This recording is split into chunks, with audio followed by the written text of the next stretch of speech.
এখন দেখবেন ম্যাজিক বাংলা টেলিভিশনের নিয়মিত আয়োজন সংবাদপত্রে প্রতিদিন।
প্রিয় দর্শক, আমন্ত্রণ জানাচ্ছি আপনাদের প্রিয় channel magic Bangla television studio হতে সরাসরি সম্প্রচারিত আপনাদের প্রিয় অনুষ্ঠান 3 মাস সংবাদপত্রে প্রতিদিন দেখার জন্য। আপনাদের সাথে আছেন কাউসার হোসেন সুইট। আজকে প্রকাশিত জাতীয় দৈনিক সময়ের সংবাদ বিশ্লেষণ করার জন্য স্টুডিওতে উপস্থিত আছেন আন্তর্জাতিক খ্যাতিমান জাদুশিল্পী, আইপিটিভি ওনার্স অ্যাসোসিয়েশনের সম্মানিত সহসভাপতি, ম্যাজিক বাংলা টেলিভিশনের মাননীয় চেয়ারম্যান, বাংলাদেশ হিউম্যান রাইটস ফাউন্ডেশনের সভাপতি, কথার জাদুকর জনাব লায়ন এস ইউ শিকদার। স্বাগত। ধন্যবাদ। সেই সাথে উপস্থিত আছেন বিশিষ্ট রাজনীতিবিদ, মানবাধিকার ব্যক্তিত্ব ও সমাজসেবক, সহ সম্পাদক বাংলাদেশ শিক্ষানবিশ আইনজীবী পরিষদ জনাব এম মাসুদুল ইসলাম। আপনাকে স্বাগত। আপনাকে ধন্যবাদ। আমার সর্ববামে উপস্থিত রয়েছেন বিশিষ্ট ব্যবসায়ী, সমাজসেবক ও মানবাধিকার ব্যক্তিত্ব, vice president Bangladesh human rights foundation জনাব মোহাম্মদ তৌহিদুল ইসলাম। আপনাকেও স্বাগত। ধন্যবাদ। শুরুতেই চলে যাচ্ছি সংবাদ শিরোনামে। দৈনিক ইত্তেফাক। করোনার টিকার মজুদ শেষ, চাপাতি দিয়ে কোপানো সেই মানিক বন্দুকযুদ্ধে নিহত। গাজায় যুদ্ধবিরতি, আল আকসায় ফের সংঘাত। আগাম জামিন শুনানি বন্ধ থাকায় হয়রানিতে বিচার প্রার্থীরা। সিএনএনকে পররাষ্ট্রমন্ত্রী, যে কোনো দেশ থেকে টিকা এলে গ্রহণ করা হবে। ভবানীপুর থেকেই উপনির্বাচনে লড়বেন মমতা ব্যানার্জি। ব্যবসায়ীদের জন্য কর ছাড়ের বাজেট আসছে। আমফানের পথেই আসছে ইয়াস। ক্ষমতাসীনদের দ্বন্দ্বে রক্তাক্ত মেহেন্দিগঞ্জ। বিবিসির প্রতারণায় ক্ষুব্ধ ডায়ানার 2 ছেলে। পার্সেলে মধ্যপ্রাচ্যে ইয়াবা পাচার। বোরোর প্রভাব চালের বাজারে। সাবেক ভিসিদের নানা কুকীর্তি, শাস্তি হয়নি কারো। ইপিআরের শহীদ মুক্তিযোদ্ধার স্বীকৃতি মেলেনি আজও। গুম হওয়া রুবেল ফিরে এলো 14 বছর পর। আমলারা এখন সরকারি দলের নেতা ফখরুল। 2 প্রকল্পে 5,100 কোটি টাকা ঋণ অনুমোদন বিশ্বব্যাংক। দৈনিক জনকণ্ঠ। মুনাফা বাড়ছে সঞ্চয়পত্রে। আমফানের পর এবার আসছে যশ। ভারতে এবার বিপজ্জনক সাদা ছত্রাকের হানা। সরকার কোনো দুর্নীতি প্রশ্রয় দেয় না, ওবায়দুল কাদের। প্রধানমন্ত্রী বরিশালে ঘূর্ণিঝড় আশ্রয়ণ কেন্দ্র উদ্বোধন করবেন কাল। যুক্তরাষ্ট্র ও চীন থেকে আরও টিকা পাচ্ছে বাংলাদেশ। জাতিসংঘে বাংলাদেশের জন্য অতিরিক্ত 20টি পদ বরাদ্দ। গাজা এখন শান্ত, বাড়ি ফিরছেন ফিলিস্তিনিরা। দুশ্চিন্তা কাটেনি অ্যাস্ট্রাজেনেকার ঘাটতি নিয়ে। কোয়ারেন্টাইন বাধ্যতামূলক, সৌদি ঘোষণায় বিপাকে কয়েক হাজার যাত্রী। খালেদাকে বিদেশ নিতে না পেরে হতাশ বিএনপি। নিয়োগ বাণিজ্যের ফল, রাবির বাজেটে ব্যয় বৃদ্ধি, রাষ্ট্রীয় কোষাগারে চাপ। বাজেটে কর্পোরেট কর হার আরও কমানো হচ্ছে। বন্দুকযুদ্ধে আওয়ালের ভাড়াটে কিলার মানিক নিহত। বাজেট ঘোষণার আগে কমতে শুরু করেছে নিত্যপণ্যের দাম। শর্ত সাপেক্ষে ওয়াহেদ ম্যানশন খুলে দিতে চায় ডিএসসিসি। ভারতের সঙ্গে সীমান্ত বন্ধের মেয়াদ বাড়ল 31 মে পর্যন্ত। হেফাজত নেতা মনির হোসেন কাশিমি গ্রেপ্তার। টেকনাফে 10 দিনের লকডাউন ঘোষণা, রোহিঙ্গা ক্যাম্পে যাওয়া আসা নিষিদ্ধ। প্রথম আলো। অপ্রকাশযোগ্য নথির কথা জব্দ তালিকাতে নেই, নির্যাতন গ্রেপ্তার মামলা। রোজিনার মুক্তির দাবিতে সমাবেশ, মুক্ত সাংবাদিকতা হুমকিতে পড়বে। রোজিনা ইসলামের নিঃশর্ত মুক্তি দাবি 83 বিশিষ্ট জনের। টিকার 2 ডোজের ব্যবধান 16 সপ্তাহ করার চিন্তা। ফিলিস্তিনে ইসরায়েলের হামলা, শুরুতেই যেন হোঁচট খেল যুদ্ধবিরতি। করোনাকালে বেড়েছে বন্যপ্রাণী হত্যা, বিশ্ব জীববৈচিত্র্য দিবস। বাড়ি তালাবদ্ধ, ভেতরে মা ও 2 মেয়ের লাশ। বাড়ছে সংক্রমণ, রোহিঙ্গা শিবিরে কঠোর লকডাউন। সমকাল। ভাবনায় মিক্সড ডোজ, অন্যতম আসামি মানিক বন্দুকযুদ্ধে নিহত, পল্লবীতে সন্তানের সামনে বাবা খুন। আরও 6 লাখ ডোজ উপহার দেবে চীন। বিধ্বস্ত গাজায় 11 দিন পর স্বস্তির ভোর। রোজিনার মোবাইল ফোন পাঠানো হচ্ছে ফরেন্সিক ল্যাবে, তদন্ত শুরু ডিবি। খালেদা জিয়ার হার্ট ও কিডনি নিয়ে চিন্তিত চিকিৎসকরা। 3 মাসের পানির পাকে খুলনাবাসী, খুলনা ওয়াসার অদ্ভুত প্রকল্প 2। রয়টার্সের প্রতিবেদন, করোনার বিরুদ্ধে লড়াই ভেস্তে যেতে পারে টিকা সংকটে। সমুদ্রের প্রাণীদের জন্যও চাই বিশেষ মনোযোগ। অপহৃত রুবেল বাড়ি ফিরলেন 14 বছর পর, প্রতিপক্ষকে ফাঁসাতে মিথ্যা মামলা করেন মা। লামায় প্রবাসীর বাড়ি থেকে স্ত্রী 2 মেয়ের লাশ উদ্ধার। ভারতে এবার হোয়াইট ফাঙ্গাস আতঙ্ক। কারাগারে নয়, বাইরের হাসপাতালে থাকতে চান বাবুল আক্তার, চট্টগ্রামে মৃত্যু হত্যা। বোনের লাশ নিয়ে ফেরার পথে প্রাণ গেল ভাইয়ের। হেফাজত নেতা মনির হোসেন কাশিমি গ্রেফতার। যুগান্তর, করোনা টিকার দ্বিতীয় ডোজ ঘাটতি 14.5 লাখ টিকা। পল্লবীতে চাঞ্চল্যকর শাহিন উদ্দিন হত্যা, কিশোর গ্যাং ও সন্ত্রাসীদের বিরুদ্ধে শিগগিরই অভিযান। বাজেটে মনোভঙ্গির পরিবর্তন থাকতে হবে। ফ্লাইট নিয়ে হয়রানি, চরম ভোগান্তির শিকার সৌদি প্রবাসীরা। রিটার্ন না দিলে কর অফিস নথি খুলবে। এসএসসি এইচএসসি নিয়ে অনিশ্চয়তা, শিক্ষা প্রতিষ্ঠানে ছুটি বাড়তে পারে। খিলগাঁওয়ে গৃহবধূর লাশ উদ্ধার। ইসরায়েলের বিচার দাবিতে ঢাকায় মুসল্লিদের বিক্ষোভ। আরও 6 লাখ ডোজ টিকা উপহার দেবে চীন। করোনার হটস্পট চাঁপাইনবাবগঞ্জ। সিলেট 3 আসনে উপনির্বাচন, নৌকা পেতে 1 ডজন প্রার্থীর দৌড়ঝাঁপ। আমাদের সময়, বজ্রপাতে বেশি মারা যায় কৃষক জেলে। আলীনগরের জমি দখলে কথায় কথায় খুন খারাপি। কক্সবাজারে 34 রোহিঙ্গা ক্যাম্পে লকডাউন। ভোটে না যাওয়ার সিদ্ধান্তে বিএনপি। জীবনমান উন্নয়ন, $60 কোটি সহায়তা করবে বিশ্ব ব্যাংক। 11 দিনের যুদ্ধে নিহত 250, 90,000 ফিলিস্তিনি বাস্তুচ্যুত। গাজায় যুদ্ধবিরতি টিকবে তো? টেকনাফে পচন ধরেছে মিয়ানমারের পেঁয়াজে। আন্তর্জাতিক শ্রম সংস্থা করোনা সংক্রান্ত টেকনিক্যাল কমিটির চেয়ার বাংলাদেশ। খুলনা বিদ্যুৎ কেন্দ্রে 66 চীনা নাগরিক করোনায় আক্রান্ত। দাম কমেছে চাল, মাংসের, বেড়েছে চিনি, পেঁয়াজের। মহাবিপদ ভারত, কালোর সঙ্গে সাদা ছত্রাকেরও আক্রমণ। 1 বছরেও কুলু পায়নি পুলিশ, বাউল রণেশ ঠাকুরের ঘর পোড়ানোর মামলা। বণিক বার্তা, বিদ্যুতের পরিকল্পনাগুলো কাজ করছে না, নতুন করে মহাপরিকল্পনা পর্যালোচনার উদ্যোগ। বাংলাদেশ, নেপাল, শ্রীলঙ্কায় ফুরনোর পথে টিকার মজুদ। একাডেমিক কার্যক্রম স্থবির হলেও থেমে নেই অনিয়ম, পাবলিক বিশ্ববিদ্যালয়। গাজায় 11 দিন সংঘাতের পর যুদ্ধবিরতি কার্যকর। শস্য বিন্যাসে সরিষার অন্তর্ভুক্তি, ভোজ্য তেল উৎপাদন বাড়বে 7 গুণ পর্যন্ত। মানব জমি, গুটিয়ে আসছে টিকাদান, কিছু কেন্দ্রের কার্যক্রম বন্ধ। আউয়াল রিমান্ডে, কিলার মানিক বন্দুকযুদ্ধে নিহত। ঢাকার বাউল শিল্পীকে সিলেটে ধর্ষণ, ভিডিও ছড়িয়ে দেওয়ার হুমকি। গাজায় উচ্ছ্বাস, জিতল কে? একদিনে করোনায় মৃত্যু আরও 26 জনের, শনাক্ত 1504। বাড়ছে ডিজিটাল অপরাধ। বিতর্কে লক্ষ্মীপুরের সাবেক 2 এমপি, বিব্রত এলাকাবাসী। জাতিসংঘ সদর দপ্তরে নিযুক্তি পেলেন ব্রিগেডিয়ার জেনারেল নাজমুল। মাওলানা ইকবালের মৃত্যুর তদন্ত দাবি বাবুনগরে। রোজিনার মুক্তির দাবি 83 বিশিষ্ট নাগরিকের, আন্দোলন চালিয়ে যাওয়ার ঘোষণা সাংবাদিকদের। বাংলাদেশ প্রতিদিন, বেড়েছে মানসিক রোগীর সংখ্যা। টাকা আদায়ে শ্বশুরবাড়ির নির্যাতন, বিয়ের 1.5 বছরে প্রাণ হারাতে হলো বৃষ্টিকে। ডুমুরিয়ার সবজি যাচ্ছে ইউরোপের বাজারে। হেফাজত তাণ্ডব, ব্রাহ্মণবাড়িয়ায় আরও 4 জন গ্রেপ্তার।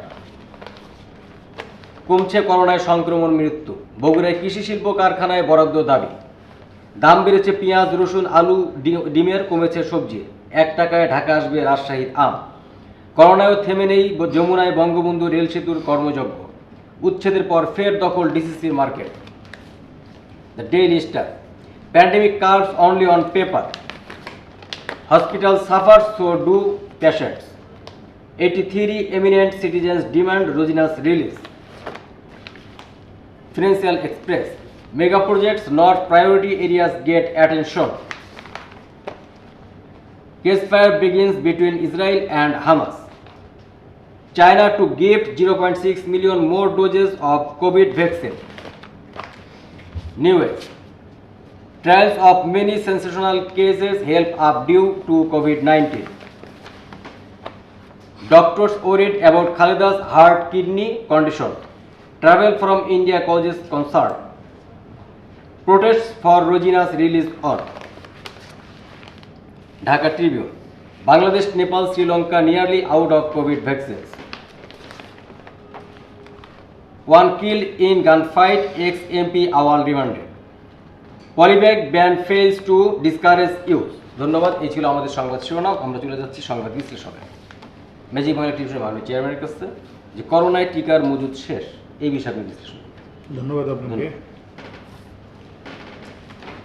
করোনার টিকা তো শেষ হয়েছে, বেশ কিছুদিন যাবতীয় শোনা যাচ্ছে প্রায় 15 লক্ষ টিকা শর্টেজ আছে দ্বিতীয় ডোজের। জি, এখন বাংলাদেশ প্রায় 1 কোটি ডোজ আগে টিকা ছিল, সেই টিকা থেকে আমরা এই যারা টিকা নিতে পেরেছি সৌভাগ্যবান, অনেকে দ্বিতীয় ডোজও কমপ্লিট করেছেন, কিন্তু অনেকে 1 ডোজ দেওয়ার পরে আর ডোজ পায়নি, এরকম লোকের সংখ্যা প্রায় 15 লক্ষ। এই দ্বিতীয় ডোজ যারা নিচ্ছে তাদের জন্যই আর এখনও টিকা সংগ্রহ করা যায়নি, যেটা নাকি ভারত থেকে আসার কথা ছিল। বাংলাদেশ চেষ্টা করেছেন আমেরিকা থেকে আনা হয় বা অন্য যেখানে মজুদ আছে সেখান থেকে আনা আনার চেষ্টা করছে, মালটা আছে, কিন্তু তারা দিতে এখনও সম্মতি জানায়। কথা হলো দ্বিতীয় ডোজের জন্য আরও বা দ্বিতীয় ডোজ বা প্রথম ডোজ, এখন চীন আমাদেরকে দিচ্ছেন কিছু দেখছেন, যেটা অলরেডি 1 লক্ষ ডোজের মতো বাংলাদেশে চলে আসছে, এবং আগামী জুনের প্রথম সপ্তাহের মধ্যে আরও প্রায় 1.5 কোটি ডোজ প্রথম সপ্তাহের মধ্যে আসার কথা। কিন্তু কথা হলো যে চীনের ভ্যাকসিনটা আসলেই কি যারা নাকি দ্বিতীয় ডোজ দিতে পারেনি ওই ডোজটা তাদেরকে দেওয়া যাবে কি না, এটা কিন্তু এখনও কোনো ক্লিয়ারেন্স বা ক্লিয়ার কথা কেউ বলছে না। ধরলাম চীনেরটা এখন তো মে মাসের শেষ সপ্তাহ, অলরেডি 1 লক্ষ ডোজ হাতে আছে, কিছু লোককে 50,000 লোক, 50,000 বাংলাদেশের জন্য তো কিছুই না, তবু 50,000 লোককে দিয়ে হয়তো কিছুটা করা যায়, স্টার্ট করা যাবে। আর প্রথম সপ্তাহে যদি চীনের ভ্যাকসিনটা এসে পড়ে 1.5 কোটি, তাহলে আবার ফ্লোটা স্বাভাবিক হয়ে আসবে। সমস্যা থেকে যাবে ওই যে 15 লক্ষ লোক, এই 15 লক্ষ লোক কী করবে, তারা দ্বিতীয় ডোজ নিতে পারেনি, তাদের জন্য সরকারের কি চিন্তা ভাবনা, বিশেষ সরকার বিভিন্ন দিকে বহু চেষ্টা তদবির করছে। তো দেখা যাক, সরকার ঢের চেষ্টা তদবির করছেন, একটা তো না একটা ব্যবস্থা হবে। ধন্যবাদ আপনাকে। যে আসলে টিকার মজুদ যদিও শেষ, একটা জিনিস আছে যে বাংলাদেশের সাথে যে টিকা উৎপাদনের যেটা কথাবার্তা চলছিল, বাংলাদেশে কিন্তু সক্ষমতা আছে, কিন্তু তার কাছে নেই প্রযুক্তি। তো প্রযুক্তিই তো আনতে হবে মূল, তো সেইটার জন্যই যে চীনের সাথে, যেহেতু চীন দিতে চাচ্ছে, রাশিয়াও দিতে চাচ্ছে, তাদের সাথে ভালোভাবে বসে, কারণ এইটা তো একটা জিনিস, সেন্সিটিভ গোপন জিনিস, সহজে কেউ দেয় না। তো চায়না এবং রাশিয়া দুজনেই রাজি হয়েছে। এখন হয়তো দেখা যাক তারা কী টার্মস কন্ডিশন বাংলাদেশ সরকারকে দিচ্ছেন, যার জন্য এখন একটা অনেকটা দর কষাকষির মতো হয়তো চলতে পারে। তবে বাংলাদেশ সরকার নিশ্চয়ই তারা তাদের সাথে যেহেতু কথাবার্তা হয়েছে, তারা তাদের কথা রাখবেন, এবং এই দেশের টিকা উৎপাদনের একটা ব্যবস্থা করলে অনেক তাদেরই তৈরি হবে। অনেক সময় দেখা যায় তারা কেন বাংলাদেশকে দিতে চাইছে, যে তাদেরই ডিমান্ড অনেক, যেমন চীনের প্রায় 150 কোটি লোক, তাদের একটা 150 কোটির একটা ডিমান্ড আছে, সেখান থেকে তারা বলছে আমাদের উপরে ঝামেলা করিস না, তোরা নিজেরাই বানায় নে, আমি ফর্মুলা দিয়ে দিচ্ছি। রাশিয়াও এমনই বলছে, এটা সব দেশে। কিন্তু বাংলাদেশকে যদি সক্ষমতা অর্জন করা যায়, আমাদের তো মাত্র 15 কোটি ডোজ হলেই আমাদের চাহিদা মিটে যাবে, তখন আমরা আবার অন্য দেশেও এটা দিয়ে তাদেরকে সহায়তা করতে পারতাম। এই মুহূর্তে যদি সরকার আরও চেষ্টা তদবির করে এই টেকনোলজি যদি, যেটা নাকি প্রযুক্তি, এই টেকনোলজিটা যদি তাড়াতাড়ি নিয়ে আসতে পারে, আমাদের 2 দিকই লাভ হবে। একটা হলো আমাদের টিকার প্রবাহটা সঠিক হয়ে যাবে, আর টেকনোলজিটাও আমাদের আয়ত্তে চলে আসবে। ভবিষ্যতে অন্য কোনো ভ্যাকসিনও যদি বানাইতে হয়, তখন আমরা আগিয়ে থাকবো। ধন্যবাদ আপনাকে। যে আসলে আমাদের টিকার মজুদ যদিও শেষ পর্যায়ে, এতে আতঙ্কিত হওয়ার কিছু নেই, কেননা বর্তমান সরকার অত্যন্ত আন্তরিকভাবে কিন্তু আমাদের সকল প্রকার সমস্যার সমাধানের চেষ্টা করছেন, এবং তারা টিকার ব্যবস্থায় কিন্তু বিশ্বের 130টা দেশ যখন টিকা পায়নি, সেই সময় কিন্তু বাংলাদেশে টিকা চলে এসেছে। তাই আমরা আশা করব অবশ্যই যে সরকারিভাবে যে এই টিকার প্রয়োজন যা হবে সেটা অবশ্যই পূরণ করার চেষ্টা করি। আপনাকে অসংখ্য ধন্যবাদ। আমরা চলে যাচ্ছি জনাব AM মাসুদুল ইসলামের কাছে, যে মুনাফা বাড়ছে সঞ্চয়পত্রে, নিম্নবিত্ত ও মধ্যবিত্তের স্বার্থ রক্ষার উদ্যোগ, এই বিষয়ে আপনি বিশ্লেষণ করুন। আপনাকে ধন্যবাদ। সঞ্চয়পত্রে মুনাফা বেড়েছে, এটা একটা নিম্নবিত্ত এবং মধ্যবিত্তের জন্য অবশ্যই সুখের বিষয়, এটা সরকারকে ধন্যবাদ জানাতে হয়। তো আসলে বিশেষ করে করোনাকালে যখন লকডাউন শুরু হয়েছে, মানুষের ব্যবসা বাণিজ্য অধিকাংশ ব্যবসা বাণিজ্য বন্ধ, মানুষের আয় উপার্জন কমেছে, এক্ষেত্রে যখন চারিদিকে একটা স্থবির অবস্থা, তখন মানুষ কোনো দিকে বিনিয়োগ করার মতো ঝুঁকি কেউ নিতে চাচ্ছে না। তখন এর ফলশ্রুতিতে কী হয়েছে, মানুষ সঞ্চয়পত্রের দিকে যে যা আছে এটা জমিয়ে আমি রাখবো আমার দুঃসময়ে যাতে আমার কাজে লাগে, বিপদের সাথে হয়। তো এক্ষেত্রে আপনার সঞ্চয়পত্রের বিনিয়োগ যতই বাড়বে, সরকারের কিন্তু ব্যয় তত বেশি, কারণ সঞ্চয়পত্রের এগেস্টে ক্লায়েন্টকে একটা লভ্যাংশ দিতে হবে, একটা ইন্টারেস্ট দিতে হবে। তো তারপরও সরকার এক্ষেত্রে বিশেষ করে নিম্নবিত্ত এবং মধ্যবিত্তের কথা বিবেচনায় রেখে সঞ্চয়পত্রে মুনাফার হার বৃদ্ধি করেছেন। দুঃসময়ে এটা মানুষের জন্য একটা সুসংবাদ। তো এক্ষেত্রে এটা সরকারকে সাধুবাদ জানাতে হয়। তো যখন মানুষ আপনার এই যে একটা সংকটকালে মানুষ যখন আপনার উপার্জন কমে গেছে, আপনার মানুষ যাদের জমা টাকা আছে, যাদের সঞ্চয়পত্র আছে অ্যাকাউন্টের, সেই টাকা ভেঙে ভেঙে মানুষ কিন্তু সংসার চালাচ্ছে। ঠিক এই ধরনের একটা দুঃসময়ে বাংলাদেশে কিন্তু এই সঞ্চয়পত্র কিন্তু বিক্রির পরিমাণ কিন্তু বেড়ে গেছে। আশার আলো, এইটা কিন্তু একটা আশার আলো। এবং এটা অত্যন্ত আশ্চর্যের বিষয়, যেখানে মানুষ তাদের সঞ্চিত অর্থ ভেঙে ভেঙে তাদের সংসার চালাচ্ছে, এই ধরনের একটা কঠিন মুহূর্তে সঞ্চয়পত্রের বিক্রয় বৃদ্ধি, এটা একটা বিস্ময়কর একটা ব্যাপার। তো আমি এটা আল্লাহর একটা রহমত, এবং এই সময়ে আমি সরকারকে আবারও সাধুবাদ জানাতে চাই। এই যেখানে সঞ্চয়পত্রের বিক্রয় বৃদ্ধি হচ্ছে, এক্ষেত্রে সরকার যে সঞ্চয়পত্রের লভ্যাংশ মুনাফার হার বাড়িয়ে দিয়ে মানুষের সাধারণ নিম্নবিত্ত এবং মধ্যবিত্তের সহযোগিতার হাত বাড়িয়ে দিয়েছেন, মানুষকে সাহায্য করেছেন, এই জন্য সরকারকে সাধুবাদ জানাই। এবং সরকারের এই উদ্যোগ যাতে অব্যাহত থাকে, সাধারণ মানুষের দুঃখ দুর্দশা লাঘবে সরকারের এহেন মহতী উদ্যোগ যাতে অব্যাহত থাকে, এই জন্য সরকারের কাছে আহ্বান জানাই এবং সরকারকে ধন্যবাদ জানাই। ধন্যবাদ আপনাকে। এটি নিঃসন্দেহে সাধারণ জনগণের জন্য একটি আশা রইল। অবশ্যই আমরা চাবো যে সরকার জনস্বার্থে এই ধরনের আরও বেশ কিছু ভালো ভালো উদ্যোগ গ্রহণ করুক, যেন করোনাকালে জনগণ তাদের বিভিন্ন প্রকার সমস্যা থেকে উত্তরণ ঘটাতে পারে। আপনাকে ধন্যবাদ। আমরা ফিরে যাচ্ছি ম্যাজিক মানি টেলিভিশন মাননীয় চেয়ারম্যানের কাছে, যে আমাদের যখন খাদ্যের বিভিন্ন ভেজাল, আমাদের কৃষি শস্য যখন আসতেছে বিভিন্ন রাসায়নিক বিষ ক্রিয়া দিয়ে, সেই সময় একটি আমাদের জন্য সুসংবাদ যে নিরাপদ সবজি উৎপাদনে আমাদের একটা সাফল্য এসেছে। আমাদের ডুমুরিয়ার সবজি যাচ্ছে ইউরোপ। এই বিষয়ে আপনি বিশ্লেষণ করুন। ধন্যবাদ। ধন্যবাদ। বাংলাদেশ কৃষি প্রধান দেশ, আর আল্লাহর রহমতে এই মাটির এমনই গুণ, যাই লাগান তাই হয়ে যায়, কিন্তু আমরা এখানে শ্রম দেই না।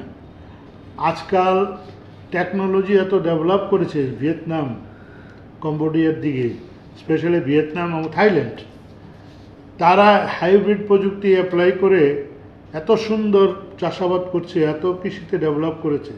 3-4 বছরে নারকেল গাছে নারকেল হয়ে যায়, 3-4 বছরে আম গাছে ভালো ভালো আম এক্সপোর্ট কোয়ালিটির আম হয়ে যায়। আমাদের দেশেও যদি আমরা এই টেকনোলজিগুলিকে অ্যাপ্লাই করে আমরা তখন ভিয়েতনাম থেকে কম না, এবং আমরা বরঞ্চ বেশি অগ্রামী থাকতাম। কিন্তু আমরা কি টেকনোলজিতে পিছিয়ে আছি। আমরা মান্ধাতা আমলের টেকনোলজি দিয়ে সবজি চাষ করি। এগুলিতে হয় কি, যেমন আজকাল যেই উৎপাদন হচ্ছে সেই উৎপাদন 2-3 গুণও বেড়ে যেতে পারে আমরা যদি হাইটেক টেকনোলজি ইউজ করি।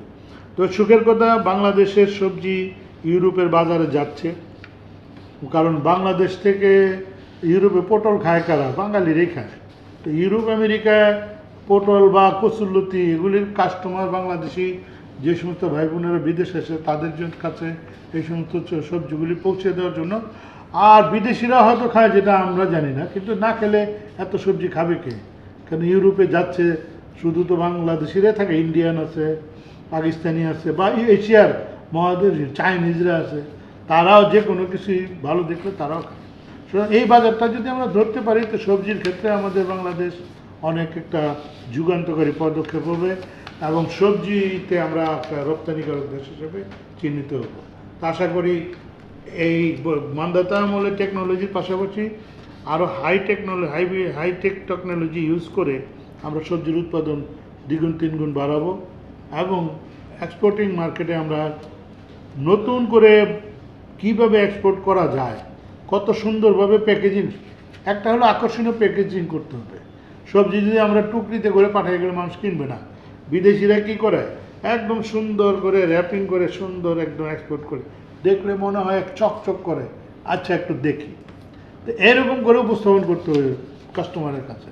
সুতরাং এই শুধু এক্সপোর্টের পাশাপাশি এই দিকগুলো খেয়াল রাখতে হবে যাতে নাকি আমাদের মার্কেটটা আমরা ধরতে পারি। ধন্যবাদ আপনাকে, আপনি চমৎকার বিশ্লেষণ করেছেন যে আসলে যে আমাদের কৃষির অপার সম্ভাবনা রয়েছে। কারণ এই অবস্থায় অবশ্যই সরকারিভাবে বিশেষ করে আমাদের কৃষি মন্ত্রণালয়কে আরও উদ্যোগী হতে হবে যেন আমাদের দেশের শস্য এবং ফসল যেগুলো আছে সেগুলো যেন অবশ্যই নিরাপদ হয়। তাহলে দেখা যাবে ইউরোপ আমেরিকা তথা বহির্বিশ্বের বাজারগুলো আমরা ধরতে পারবো এবং সেই ক্ষেত্রে আমাদের কৃষি থেকে আমাদের বৈদেশিক মুদ্রা প্রচুর আসবে। আমরা ফিরে যাচ্ছি বিশিষ্ট ব্যবসায়ী জনাব মোহাম্মদ তৌহিদুল ইসলামের কাছে, যে গাজায় যুদ্ধ বিরতি কিন্তু তারপরও আল আকসায় কিন্তু আবার সংঘাত দেখা দিয়েছে, যুদ্ধ বিরতি টিকবে তো, এই বিষয়ে আপনি বিশ্লেষণ করুন। ধন্যবাদ। গাজা স্ট্রিপ এবং জেরুজালেম ইসরায়েলের যেই দীর্ঘ 11 দিনের যে হামলা, এটা পরিসমাপ্তি হবে এই মর্মে জো বাইডেন প্রেসিডেন্ট এবং হামাসের নেতৃস্থানীয় নেতাদের সাথে যেই সমঝোতা হয়েছে মিশরের মধ্যস্থতায়, এইটা কার্যত আমরা গতকালকে একটু কার্যকর দেখছি, কিন্তু আদৌ এটা কার্যকর হবে বলে আমি মনে করি না। কারণ গত রাত্রে হামাসে আল আকসা মসজিদে আবার হামলা করছে। ইসরায়েলের এখনো এইরকম চরিত্র, তারা কখনো তাদের কোনো চুক্তি তারা এক্সিকিউট করে না। এটা তারা যখন খুশি, তাদের যখন মনে চায় তারা এগুলো হ্যাম্পারিং করে।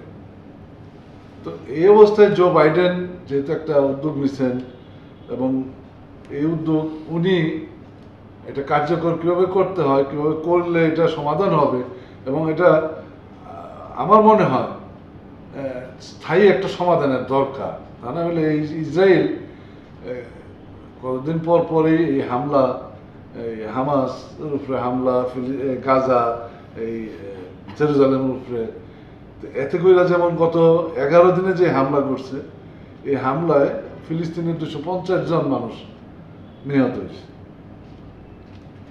তারপর এই হামলায় ছোট শিশু, মহিলা, এরা আরও বেশি ক্ষতিগ্রস্ত হয়েছে। 211 জন এই শিশু আর মহিলাই মারা গেছে। এটা একটা গর্ভবতী মহিলা, হসপিটালাইজেশনের এখানে কোনো ব্যবস্থা ছিল না, তারা চিকিৎসার অভাবে আরো মরতেছে। এখন গঠন হইল এই, যদি তারা এই যে 90,000 লোক উদ্বাস্ত হয়ে গেল ফিলিস্তিনের, তারা স্বদেশে থেকেই তারা উদ্বাস্ত হয়ে গেল কেন? এই ইসরায়েলের অনৈতিক আচরণের জন্য তারা এই মামলা কইরা এই বোমার জন্য বিধ্বস্ত করা হয়েছে। তো এইটা আমি বলবো যে যেহেতু মার্কিন প্রেসিডেন্ট জো বাইডেন মিশরের মধ্যস্থতায় একটা সমঝোতায় আসছেন যুদ্ধবিরতি, এটা উনি দৃঢ় পদক্ষেপে ওনার কথায় যাতে ইসরায়েল বন্ধ করে এমন একটা সাহসী পদক্ষেপ উনি নেবেন, এটাই আমি আশা করি। ধন্যবাদ আপনাকে। যে আসলে ইসরায়েল এবং ফিলিস্তিন বিষয়টা অত্যন্ত স্পর্শকাতর। আমরা যুদ্ধ চাই না, আমরা চাই এর স্থায়ী সমাধান এবং এই স্থায়ী সমাধানে অবশ্যই বিশ্ব নেতৃবৃন্দ এগিয়ে আসবেন বলে আমরা আশা করব। আমরা ফিরে যাচ্ছি জনাব এম মাসুদুল ইসলামের কাছে, যে রিটার্ন না দিলে কর অফিস নথি খুলবে। আবার বলা হয়েছে হয়রানি করলে সংশ্লিষ্ট কর্মকর্তার বিরুদ্ধে ব্যবস্থা রাখা জরুরি। এই বিষয়ে বিশ্লেষণ করুন। ধন্যবাদ। আসলে প্রত্যেকটা রাষ্ট্রের প্রতিটি নাগরিকের দায়িত্ব হচ্ছে সরকারকে ট্যাক্স দেওয়া, কারণ মানুষের ট্যাক্স দিয়েই তো রাষ্ট্র চলবে। তো এক্ষেত্রে আমাদের দেশে প্রত্যেকে ট্যাক্স দেওয়ার প্রবণতাটা কিন্তু কম।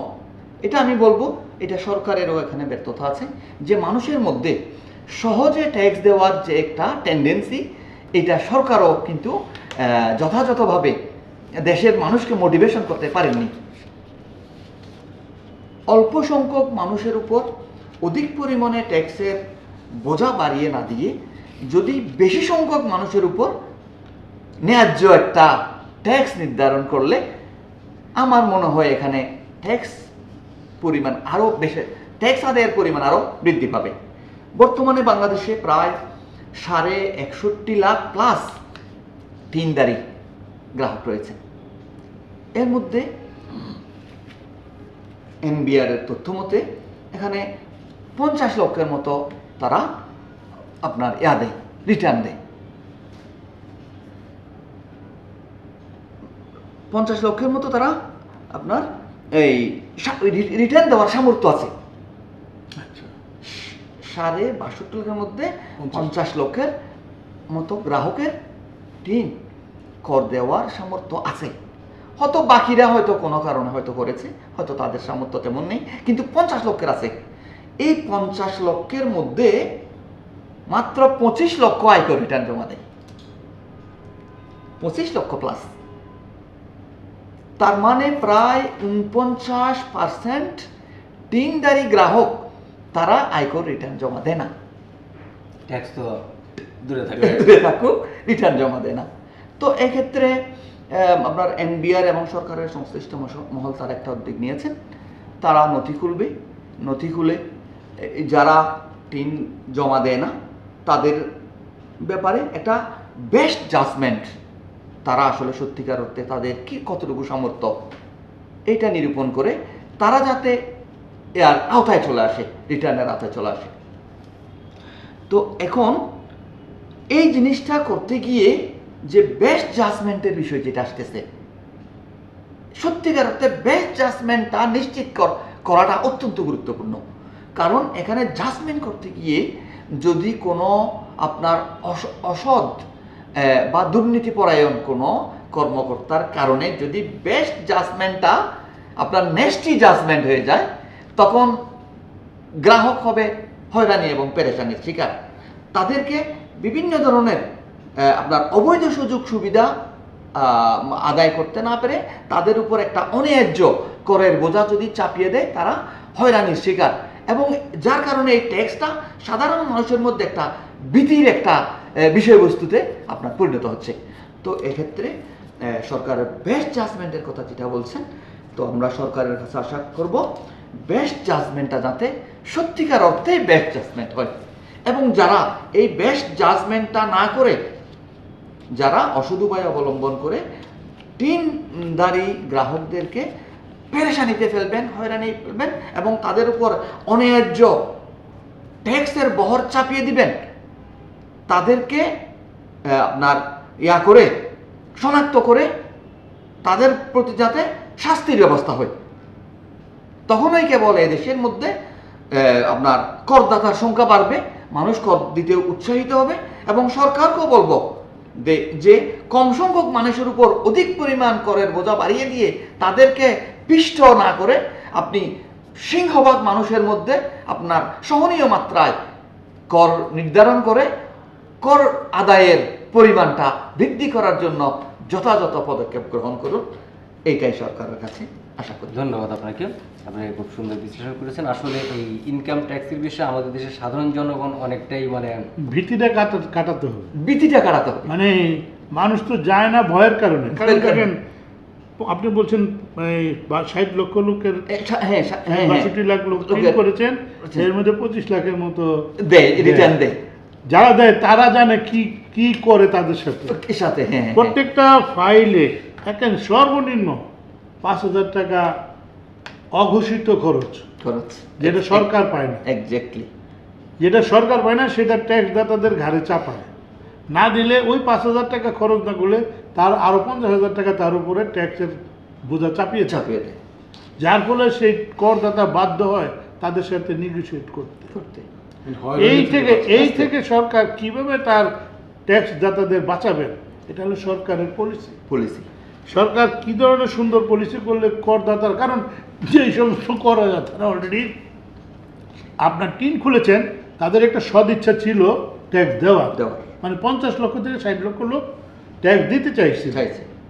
ধরেন সেই লোকটা ওই যেই 5,000 টাকা ওই অবৈধ খরচ না করে এই 5,000 টাকা যদি সরকারকে ট্যাক্স হিসেবে দেওয়ার ব্যবস্থা রাখতো, তাহলে সরকারের রেভিনিউ কোথায় গিয়ে দাঁড়াতো, তাই না? জি, জি, কিন্তু জি, এখন জি। কি হয়েছে, এইটা যাচ্ছে অন্যজনের পকেটে, সরকার জিরো।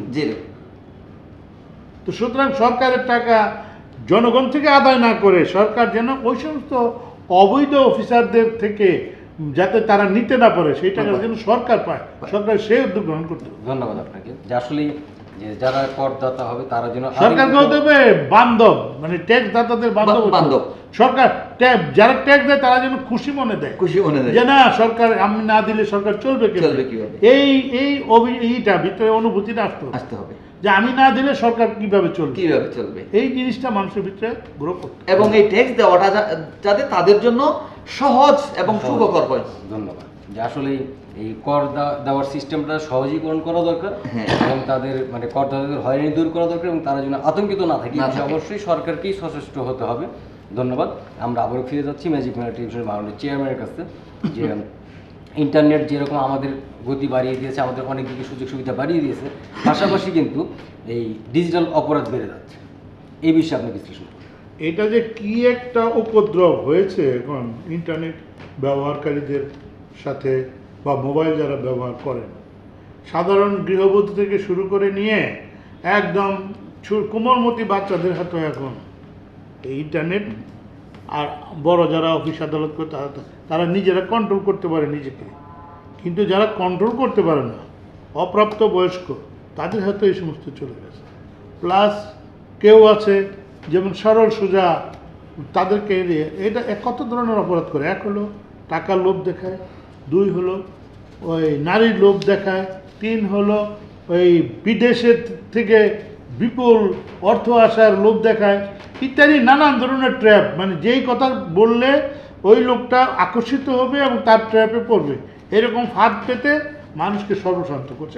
বহু ঘটনা ঘটেছে যা নাকি এখন এই ডিজিটাল এই যুগে এই কাজটা করছে। এই অপরাধগুলিকে রোধ করতে পারতেছে না সরকার, কারণ এটা কে কোন দিক দিয়ে বিভিন্ন অ্যাপস ইউজ করে, যেটার করে যেমন হোয়াটসঅ্যাপ, তারপরে কি বলে ভাইবার, এই সমস্ত ইন্টারনেট ছাড়াও এই অ্যাপসগুলির মাধ্যমে করে, যা নাকি মানুষকে এটা টেলিফোনটা মেন লাইনে করে না, তারা ওইসব দিয়ে করে, এবং ওই সমস্ত ইয়েতে ছবি ইউজ করে মানুষকে প্রতারিত করে।